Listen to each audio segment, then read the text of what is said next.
Bismillahirrahmanirrahim. Nahmaduhu wa nusalli ala Rasulil Kareem.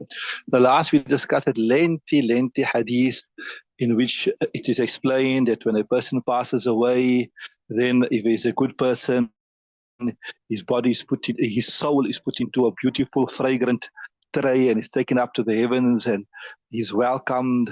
And on the contrary, then eventually his soul is taken back to his body and he's asked the questions and he will answer the questions correctly if he lived correctly.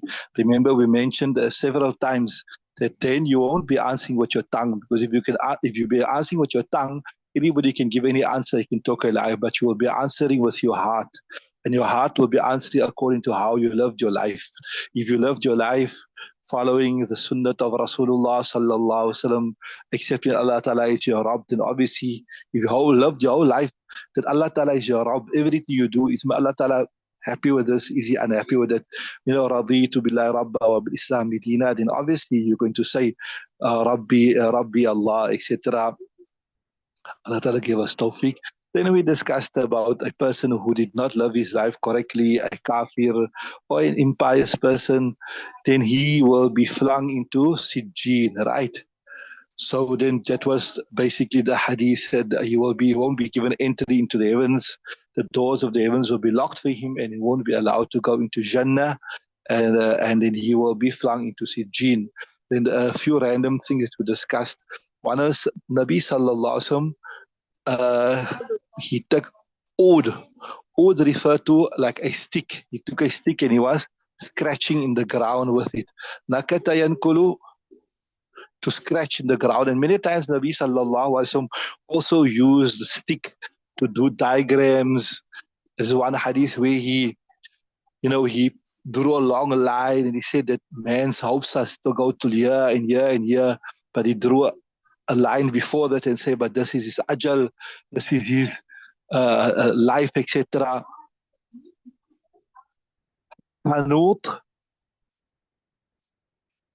is a mixture of musk and amber.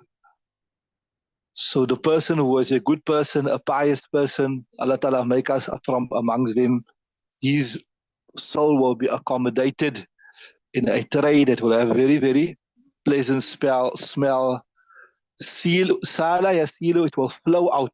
Like I told you, it will come very, very easily out. Because it only makes sense. If you've made preparation for the akhirat, you've read your salat, you've paid your zakat, etc., etc., and you've adorned and beautified your house, right, in the akhirat, then you are ready to go to there because you have made preparations, so it will flow out. Allah Ta'ala give us the tawfiq to make preparations for our house in the akhirat, abundant preparations. The next thing which is discussed here is that if you look at some type of riwayat, you will find that it shows that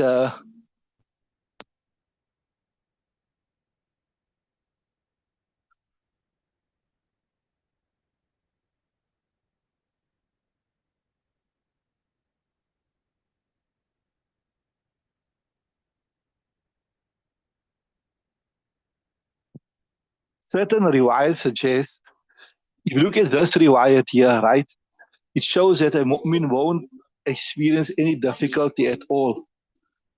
But certain riwayat shows even a believer, he will experience, not he will experience difficulty, but he will also be shown the fire of Jahannam, etc., etc.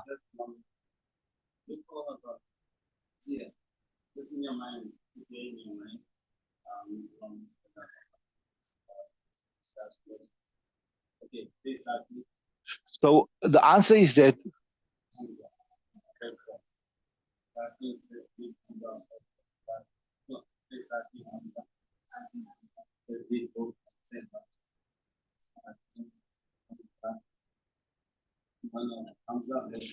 before his soul comes out of his body.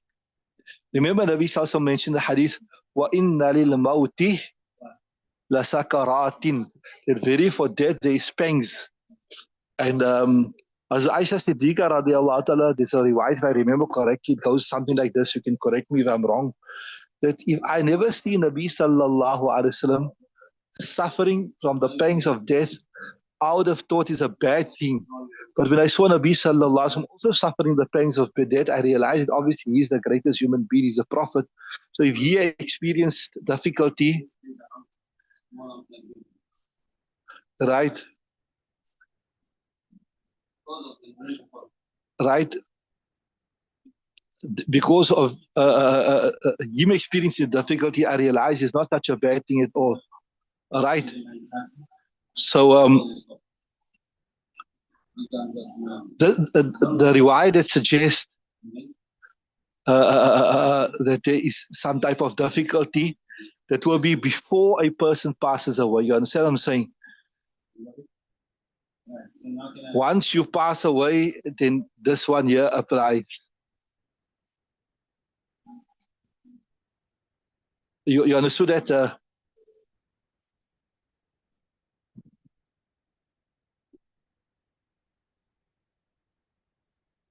Right. Then the next part of the hadith, وَمَا إِلْمُكَ. How did you know that this Allah is your Rabb? How do you know Nabi sallallahu alaihi wasallam is your prophet, etc., etc.? Right? So certain riwayat suggest that you only ask 3 questions: Ma Rabbuk, Ma Dinuk, Man Hadha Rajul, etc., etc.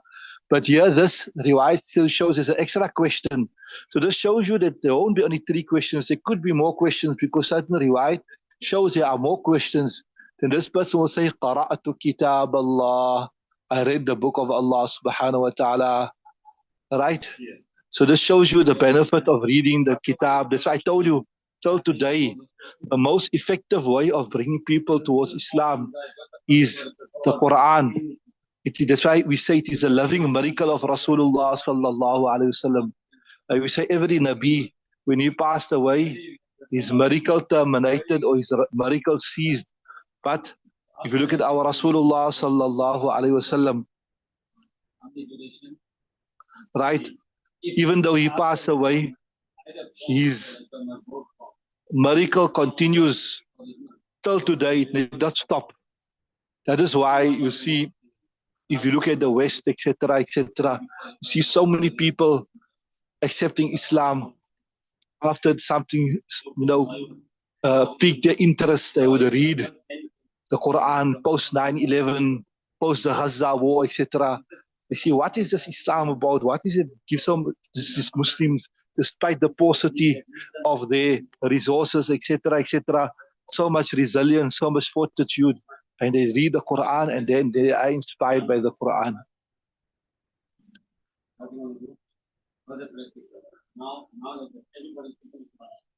So this fayunadi munadi min as-sama, there's a special angel that is pointed that will now make this announcement of happiness for this person who is successful. So the next ibarat here, this person here, he will say, أرجع إلى مالي وأهلي. See, فيقول ربي أقم الساعة ربي أقم الساعة حتى أرجع إلى أهلي ومالي. Once he's successful, you say, Allah, establish a final hour so that I can go to my family and I can go to my wealth.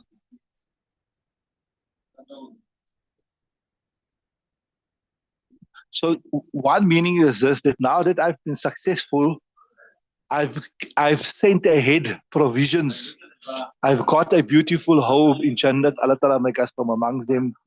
And I got my family there. I want now Jannat, I want Qiyamah to come so I can finish up. Like, you're traveling somewhere. Just imagine you're traveling somewhere. You're going for a nice holiday. Now you came by the border post. Now you're waiting there by the border. You want to cross. You want to go quickly.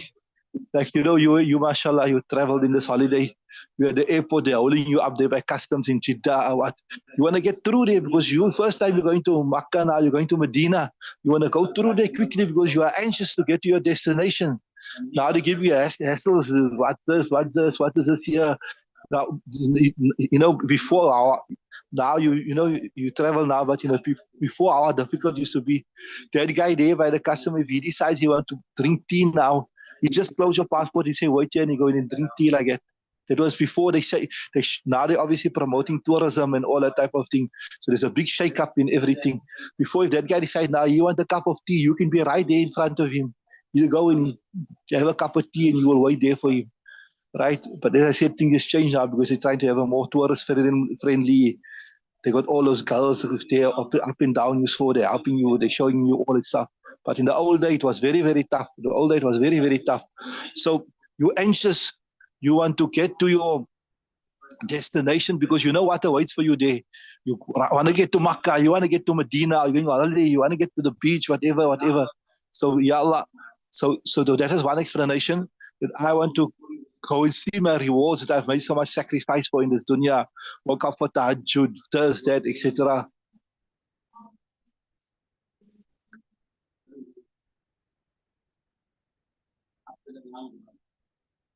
So one is Mali, which could mean my wealth, Malun and Mali. And one if you take my Mausula, what would it be? Malia. You understand what I'm saying? What is for me? You understand what I'm saying? Ma Mausula and Leah. Right? So that is one explanation. The other explanation the ulama give also here is this, that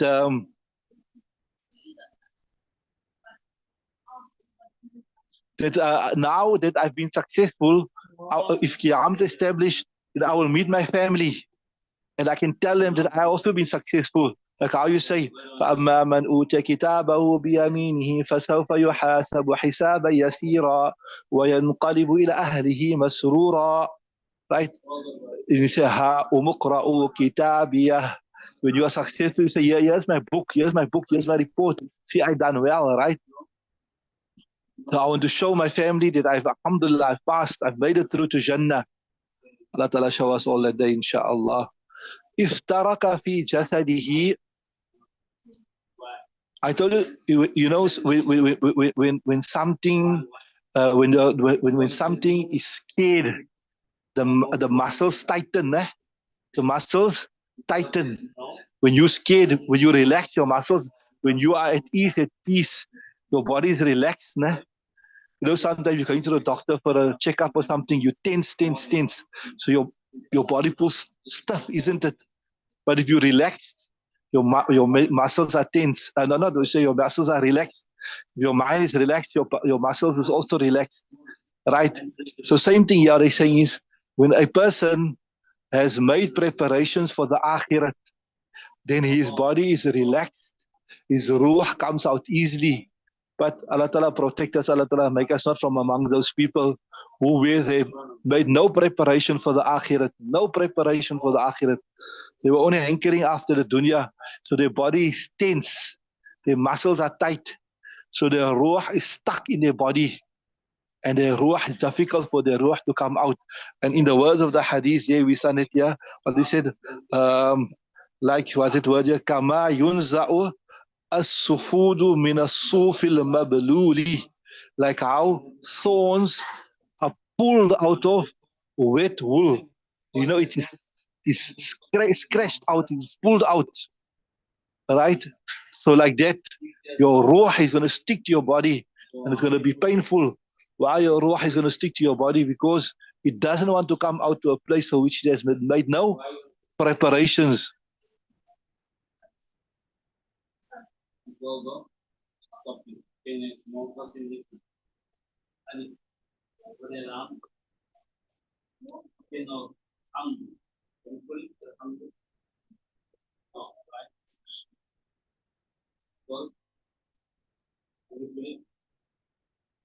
So if a person has severe attachment to his business, to his factory, to his family, etc., then, so if taraka, it will separate, it will spread out in his body. In other words, it will stick, chipak jayega, right?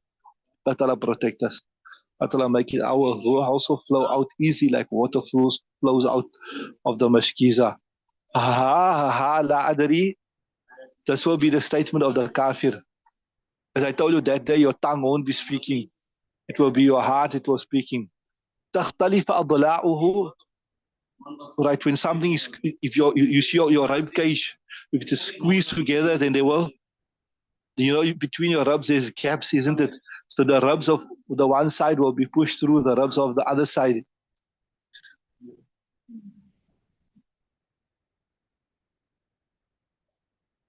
Umubiha refer to like the hot winds, like like how we say bug winds, hot winds. And harriha just refer to heat. So har refer to mutlaq, heat, and sumu refer to what? To, like, you can say hot winds, bug winds, right? Okay, read the next riwayat.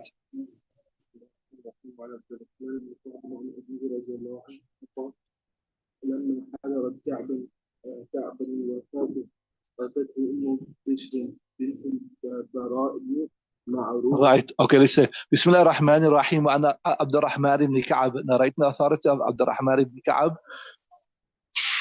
And right, so Abd al-Rahman ibn Ka'b was the son of Hazrat Ka'b, right? And Abi narrates from his father. لما حضرت كعبا الوفاة, when death was close to Hazrat Ka'b, so in other words, he was on his deathbed. أتته أم بشر, so Bishr came to him. بنت البراء ibn Ma'rur, who was Bishr, she was the daughter of Bara ibn Mabrur, Ma'rur, sorry. فقال يا عبد الرحمن, so she's saying to Ka'b, right? Because remember his son was Abd al-Rahman ibn Ka'b, right? So she said, يا أبا عبد الرحمن إن لقيت فلانا فقرأ عليه مني السلام. You are leaving the dunya now, you are going to the barzakh. So if you meet a certain person, yeah, in the Shara is mentioned that maybe she mentioned the name, somebody who passed away before. If you meet this person in the barzakh, then convey my salam to this person here. There are riwayat also that where Sahaba Ikram were on their deathbed, and other Sahaba Ikram said to them after the demise of Nabi Sallallahu Alaihi Wasallam that if you meet Rasulullah Sallallahu Alaihi Wasallam that you're going to the barzakh, then convey my salam to him.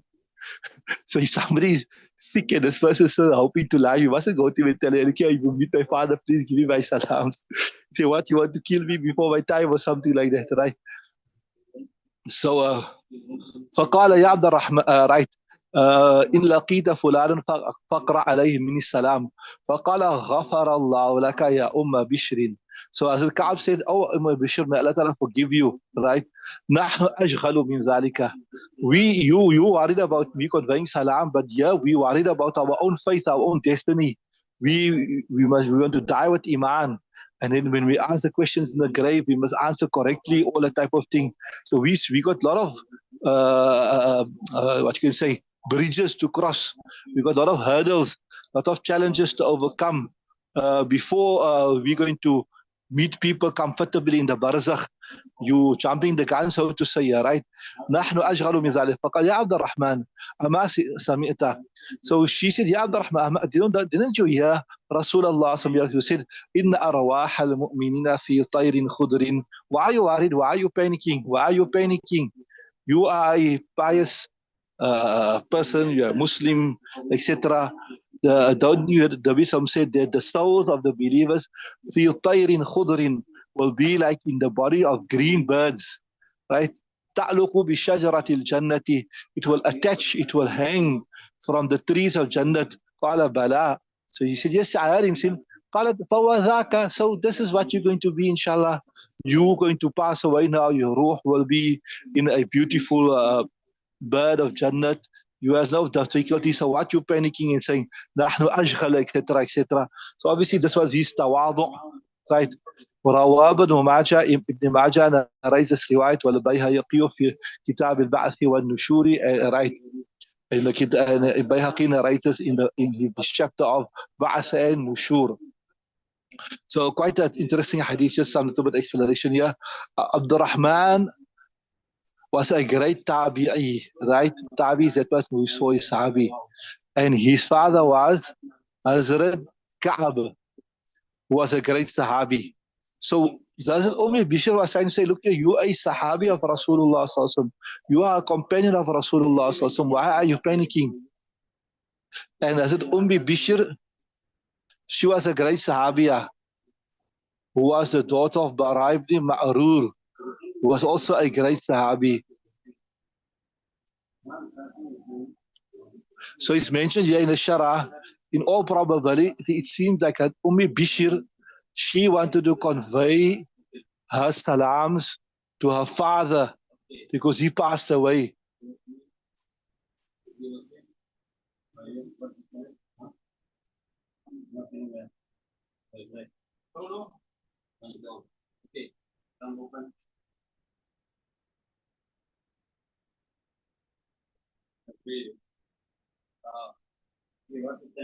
Either she was predeceased either by her father or she was predeceased by her son.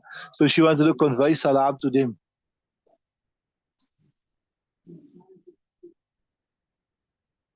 So she was trying to say that you're going to pass away. So and obviously you are a great Sahabi, you will be successful. So you can convey my salams to these people. So he says, "Nahnu ajghal." You know, we are more, you worried about conveying salam, but we have many hurdles to cross.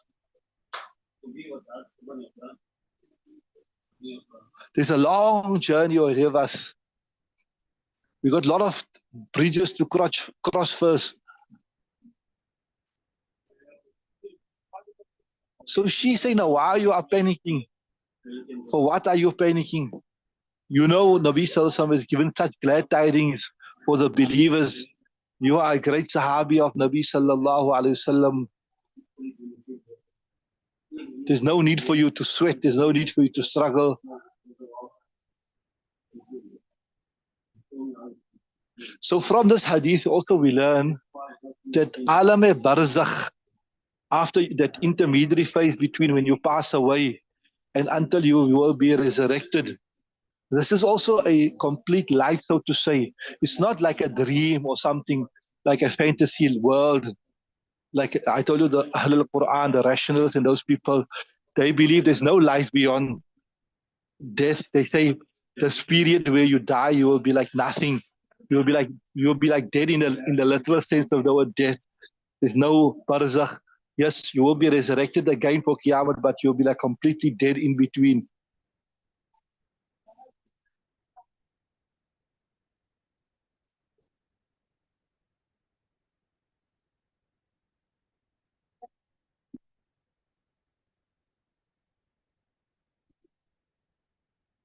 So the ruh will be given a type of body also, so that it can traverse this life here, right?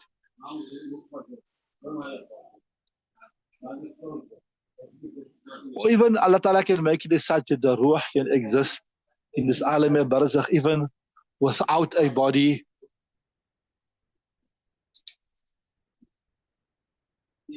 Okay, read the next riwayat also, inshallah. Okay, what's the time? Almost time is up.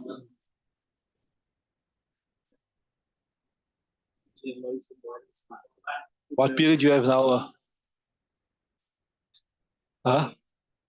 Oh, okay, Brother Nazim is not coming today also, ne? So we can, Nazim is travel to Joburg. He told you, he will tell you, okay. So yes, so basically, from now till 10:30 his period, so there will be no class after this class till 10:30. The next period will be it 10:30. Mana Nazir, yeah. Mana Nazim is gone to Joburg. He told you he was not well. He went for a checkup to the cardiologist in Joburg. Anyway, read the next riwayat. أن رسول الله صلى الله عليه وسلم قال إنما نسمة المؤمنين طير تعلق في شجر الجنة حتى يرجعه الله في جسده.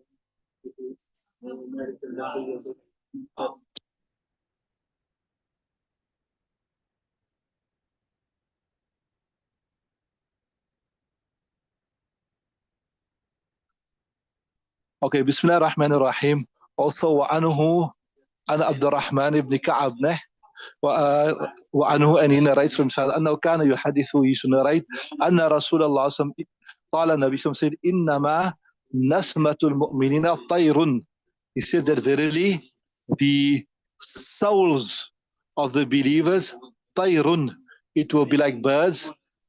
تعلق في شجرة الجنة, it will hang, it will be attached to the trees of Jannah حتى يرجعه الله, until Allah Ta'ala will return it, fi jasadi, to his body, yawma yab'athu, on the day he will resurrect it. Rawahu Malikun, Imam Malik narrated, wa Nasa'i, Imam Nasa'i, wal Bayhaqi fi kitab al-Ba'th wa al-Nushuri, and Imam Bayhaqi narrated in the kitab of Ba'th and Nushur. So we told you that فإذا نفخ في الصور فلا أنساب, that on Qiyamah day, when the sur is blown, your body, even though it disintegrated or it rotted or whatever in the grave, it will be resurrected again for a second time. That's why the hadith say, what does it say? What did the hadith say? تحشروا ufatan, uratan, ghurla, that you will be resurrected on Qiyamah day, naked, uncircumcised, barefooted, etc., etc., like how you were born, right? So what is hadith? From this hadith you learn that once you pass away, your soul is separated from your body, right? And then if you're a good person, then your soul is accommodated, according to this riwayat, in a form of a beautiful bird, right? In the body of a beautiful bird. And then when Qiyamah is established again, then your soul will be removed from that bird and you will be now given your original body, like you were born, perfect, without any blemishes. So your body will be, your soul will be returned to your body. So Imam Nawawi, the giant of the Shafi madhab, he says this here, قال إنما نسمة المؤمن طير تعلق. It could mean two things. It could mean that the actual ruh will be in the form of a bird, right? Nasma, or it could mean not the ruh, but the bodies, the ruh will be in the body. You understand what I'm saying? You saw the difference between the two. One is we're saying that the ruh itself will assume the form of a beautiful bird. That's one explanation. And the other explanation is this here, that the body will be accommodated in a form of a beautiful bird. Now the question will come to your mind here. This question comes to your mind. Look here. Man is the best of creation. لَقَدْ خَلَقْنَا الْإِنسَانَ فِي أَحْسَنِ تَقْوِيمٍ. So now, isn't it that if your body is in the form of a bird, etc., this is going backwards? But they say here, no, not really. Look here, you know, like how you have a precious jewel, eh?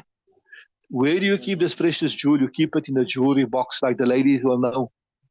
Or like how you have a person in a helicopter, right? That is only a vehicle. It is only a means of protection.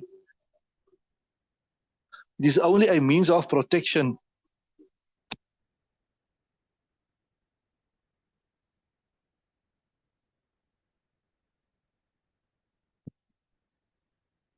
So it is something that will be just to accommodate it, to house it for a while. It's not to say that you are going to be made into an animal. Are you with me? Then here also there's another discussion here that which I won't go into much detail, but the author goes into a bit detail here. He speaks about what they call, in Arabic, they call this tanasukhul abdan. We've done this in Aqidatul Tahawiyah also, that reincarnation. So like people try to use this to show, you know, the Hindus, they believe that like if you were a good person, right, and then when you die, you will come back in the form of a good person where you'll have present conditions.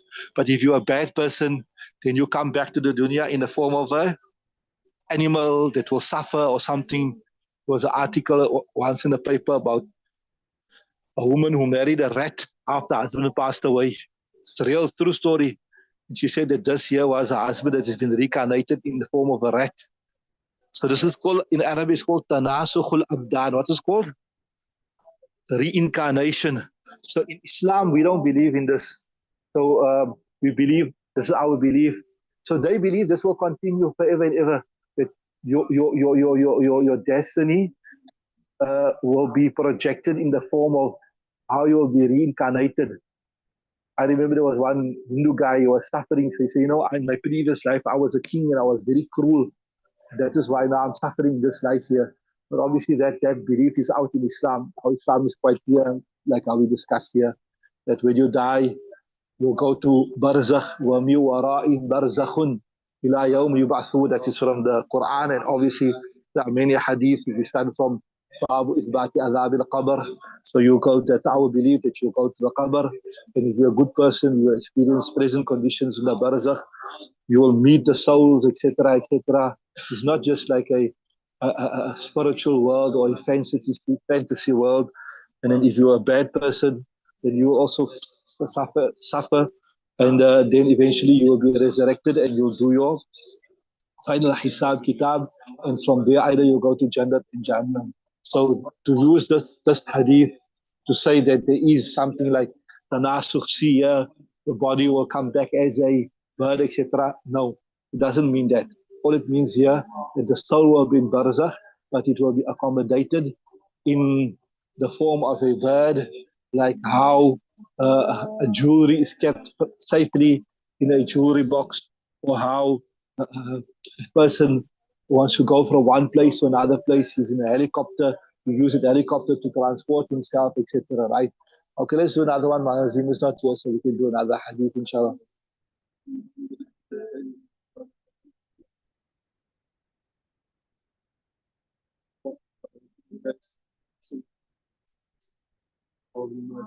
اوكي بسم الله الرحمن الرحيم.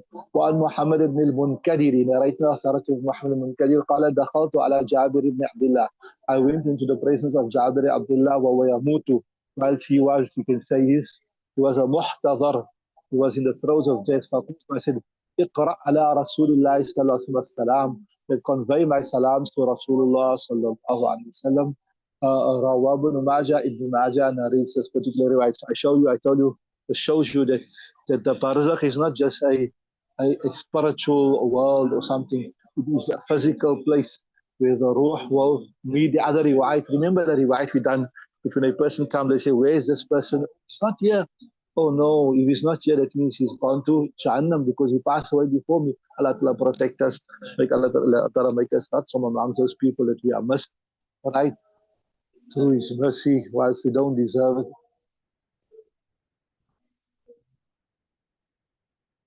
So we're saying that the barzakh life is a reality. Barzakh life is a reality. It is not just a emotional, spiritual state. And people believe this. I promise you, there's people that believe this. There's people that only believe in the Quran, etc. What they call in the Quran, etc.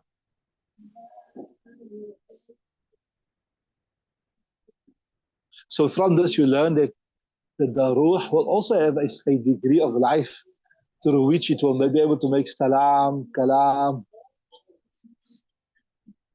It will get like a body also.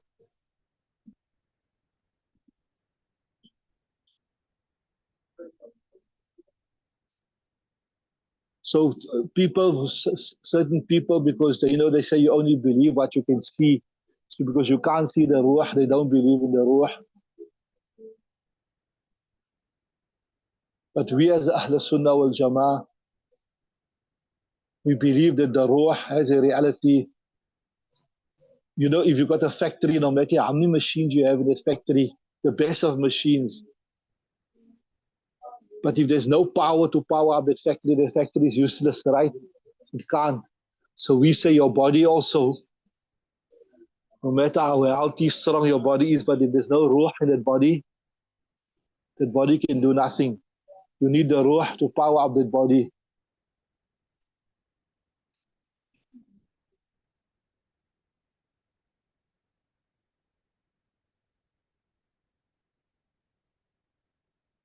So to a certain extent, we can explain the ruh. It is like the power, it is the power in the factory, etc. But I tell you, if you want to have a nice discussion on this, you must look at Shareef and Mustafa, which is translated into English now by Idris Kandelwi. When the Jews came to ask Rasulullah sallallahu about the ruh, يسألونك عن الروح قل الروح من أمر ربي. They ask you about the ruh, say the ruh is a matter from Rabb. وما أوتيت من العلم قليلا. What we have not been given to it knowledge except a little bit. The title is explained like a cloth that covers the body. So the ruh is something that comes from the skies.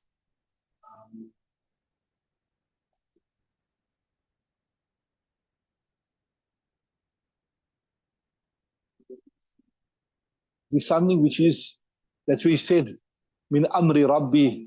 And if the ruh is made, effort is made on the ruh, effort is made on the soul in the form of iman and a'mal, etc., good deeds, etc.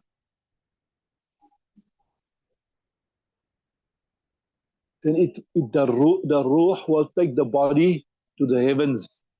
But if effort is not made on the ruh is neglected. We are only involved in our carnal pursuits, that I must eat well, I must drive well, I must sleep well, I must have a nice car, I must have a nice house, etc., etc. So your primary objective in your life is what? Only to fulfill your desires. Then that ruh is going to take you to the sijin, right? It's going to take you to ma tahta thara.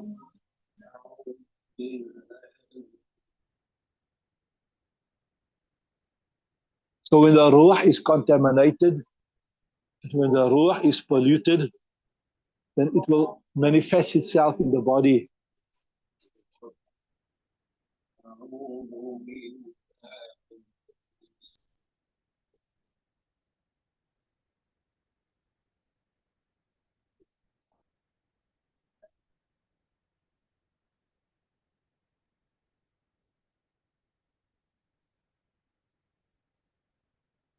Jazakallah.